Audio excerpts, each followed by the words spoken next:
can't fool myself, I don't want nobody else to ever love me. You are my shining star, my guiding light, my love fantasy. There's not a minute, hour, day or night that I don't love you. You're at the top of my list, cause I'm always thinking of you. I still remember in the days when I was scared to touch you, how I spent my day dreaming, planning how to say I love you.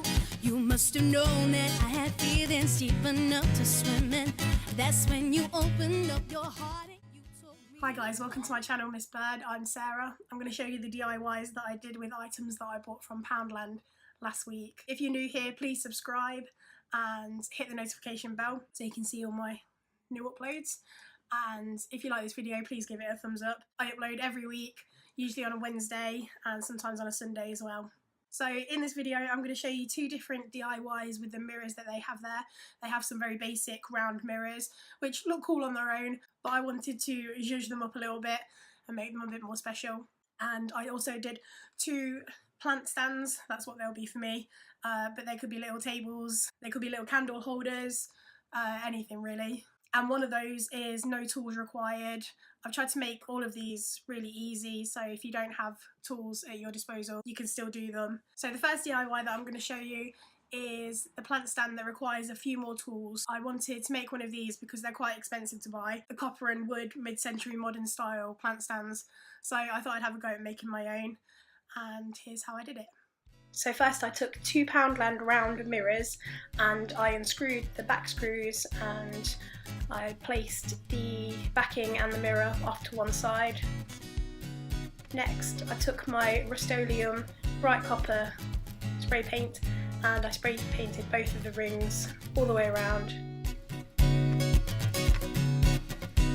And then I left those to dry. Then I took a round sandwich tin from Poundland's baking aisle and I spray painted that as well and left that aside to dry. Next I got some Johnstone's wood stain, and the colour of this is dark rosewood, but that's just because that's what I had at home. I actually wanted a lighter finish on this, so I didn't use quite as much. I got a stick and stirred it. And then I just got an old rag to wipe the stick off, but I'll be using this rag to wipe the stain onto the rolling pins. So I've got 3 rolling pins and those will be the legs of my plant stand, and I'm just rubbing a really light layer of wood stain onto the middle section of each. Then I just put those aside to dry. Now I'm just taking my rolling pins that have been stained and I'm using some masking tape to section off each end of the rolling pin, making sure that the line is straight. And I did this on each end of all 3 rolling pins. Then I just grabbed my rag again and I covered the middle section and I spray painted all of the ends with the spray paint from before. And I set those aside to dry.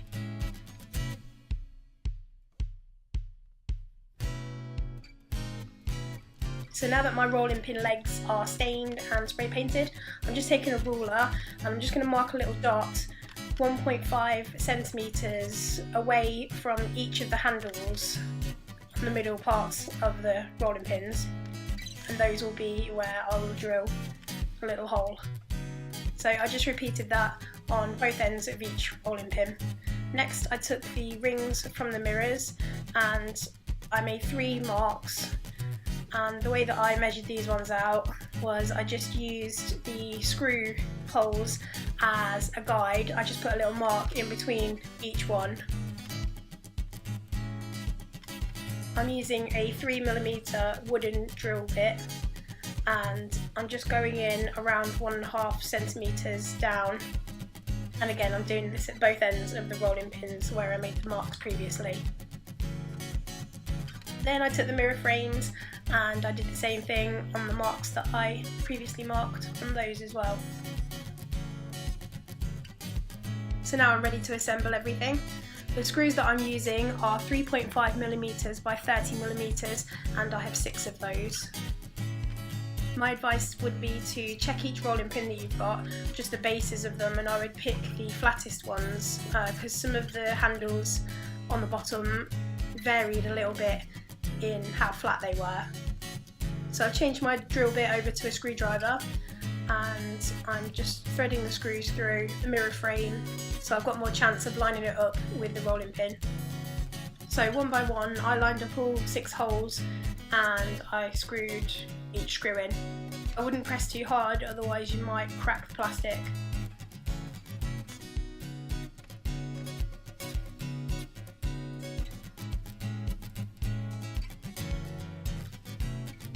So I just made sure that each screw was in tightly and that it wasn't wonky, and then I just slotted the sandwich tin in on top. I think some of the copper and wood plant stands can be quite expensive, so for around £8 I'm quite pleased with this one.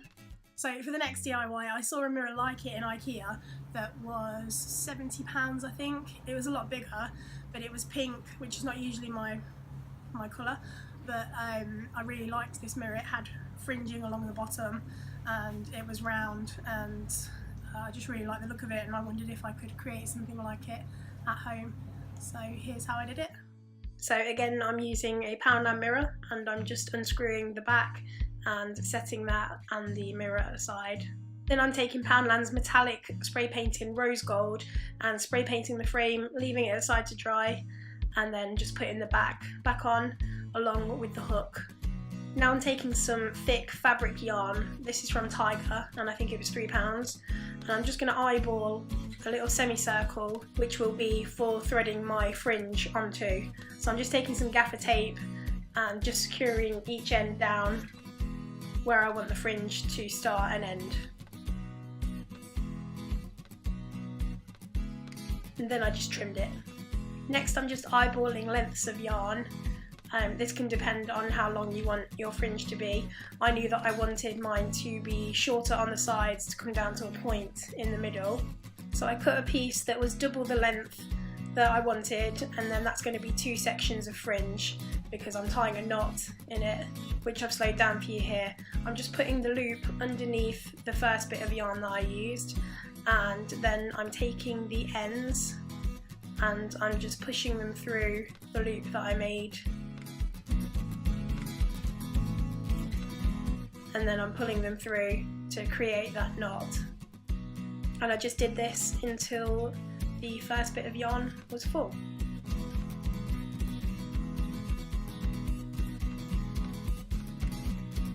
Then I moved indoors, removed the gaffer tape and just used my glue gun to secure the ends of the yarn down. I managed to not hit record as I was trimming the fringe down, but I think we can safely say that I was right to choose not to be a hairdresser in this life. But here it is anyway, hope you guys like it. Then this little plant stand is just one that I wanted to do for people who don't have any tools at home, or the use of any tools. So this is literally no tools required, and all of the items are from Poundland, so this is a really easy DIY and it turned out really sturdy as well, so hopefully you guys like it. Oh hey look, more of the metallic rose gold paint from Poundland. So I'm just taking some of Poundland's plastic garden plant ties and I'm just spraying them about half on the tie end, and I set those aside to dry. Next I have one of Poundland's round storage baskets and I'm just going ahead and spraying that with the rose gold paint as well. This one needed about 1.5 coats. And here are my trusty rolling pins. I've got 3 of those again, and I've got 6 ties, although you might want to spray a couple more just to have as backup. Then I'm just threading the ties through the basket, making sure that the tie end is inside the basket, and then I'm just securing that. It's a little bit fiddly. I'm using the curve of the handles just to secure them in place, and then I'm securing a tie at the bottom of the basket for each leg also. Again, tie side in, and just make sure that they're really sturdy and as tight as possible.